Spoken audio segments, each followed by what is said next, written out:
I'm very much afraid of this week. Nervous as hell, because this is the first in 46 years and the second time in the history of we humans that we have a United Nations Water Conference. Who should care about the United Nations Water Conference, but it is here. It took us 46 years to bring the world together on the issue of water, and we literally have over 6,500 people coming to New York, plus national delegations from close to 180 countries. So that means that we will have a lot of people coming here to talk about water. And I heard this morning already somebody coming up, the talk on water, who needs to talk on water? Well, we need to talk on water and take action, but we need to fully understand water because it is of critical importance and very complex. That's, I think, also the main reason why we never had a conference. Water is perceived as a very engineering part. You know, you can call predominantly male engineers, they sit in the corner, fix my pipe so I have my water. But it's not the case. Water, you just saw, is life. It's connected to everything. It's transversal. It is not mere technical. So this conference is important. It also comes a bit too late. And from the Netherlands, the Kingdom of the Netherlands, together with the Republic of Tajikistan, we are the co-host, and I'm the lead for the Netherlands, so that makes me very nervous to be in charge of organizing a once-in-a-generation conference. What could go wrong? At the UN headquarters, where it's very easy to organize a conference at the UN headquarters. There are no rules. It's a free-for-all. It's playing soccer on the corner of your street. And with all these countries and private sector NGOs, indigenous women, youth, academics, scholars, teachers, scientists, etc., coming to bankers, financiers, presidents, kings, prime ministers. Oh my God, yes, they are all coming. And then at the same time, we also know a couple of things I want to message to you. One, which is deadly frightening, is that for the first time in human history, we broke the hydrological cycle. And it actually means that the way forward is also a way back. We have now more water in our skies than ever before, crossing continents, while at the same time, the fresh water available in our aquifers, our grounds, is diminishing at a speed unprecedented, and what we have there is also becoming more polluted and more saline. And then our glaciers are disappearing because of climate change, and these atmospheric rivers are not only increasing their impact in a devastating way across continents, but they're also driving climate change. So now all of a sudden, by this broken hydrological cycle, water escaped the local and regional riverine, aquifer, geographically bound context where we had to work sometimes in our communities, sometimes in our countries or cities, sometimes across regions, but at least we could imagine this. Now it is of a global scale. Therefore, there is definitely a reason why there is a conference at the UN. This broken cycle means that we have to take action at the global level too. And we all know that there is no, like with climate, agreement on water.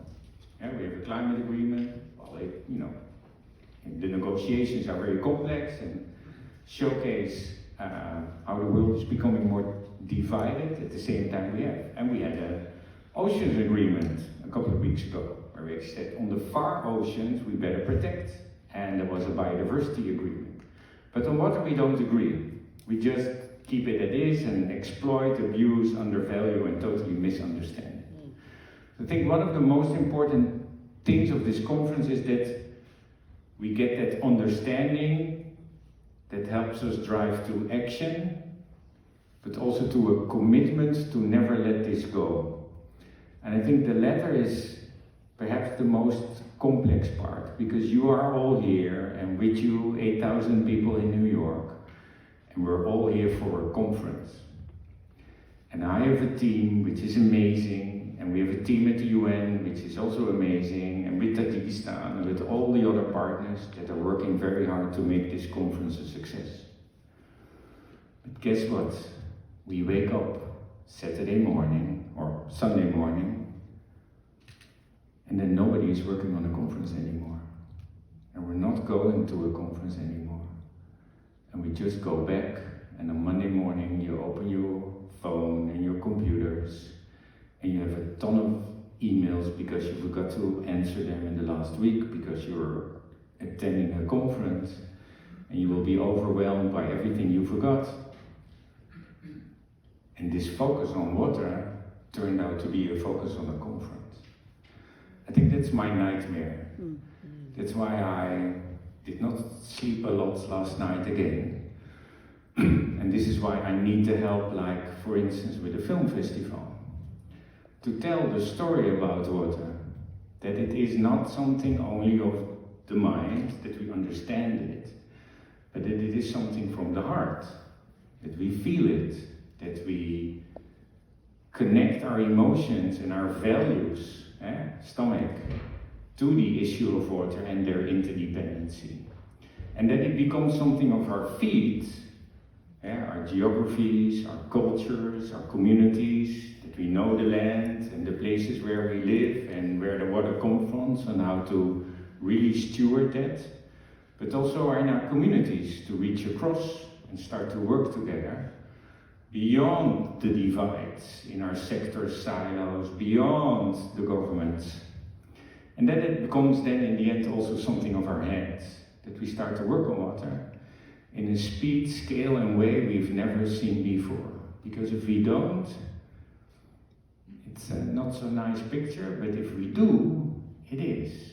And I think that is, in my 8 years now after the Obama administration being water ambassador for the Netherlands, one of the most amazing things I learned in every place I worked, in Bangladesh, in Peru, in Chile, here in New York, in the Netherlands, in Colombia, in Indonesia, in India, or wherever we were on the ground with the communities, that the moment you start to work on water, the moment you bring people together on water, it turns out they come from everywhere in society. Because everyone has a stake, everyone has an interest, and everyone is connected to its values. Informal or formal, institutionally large or institutionally small. Government, private sector, financiers, a farmer, an investor, a community worker, and a mayor. They all have something in that water space that they can bring and collectively can get something out. This is also my last conference as a water envoy, so that makes me also scared, because it's the first and the last. So it better be good.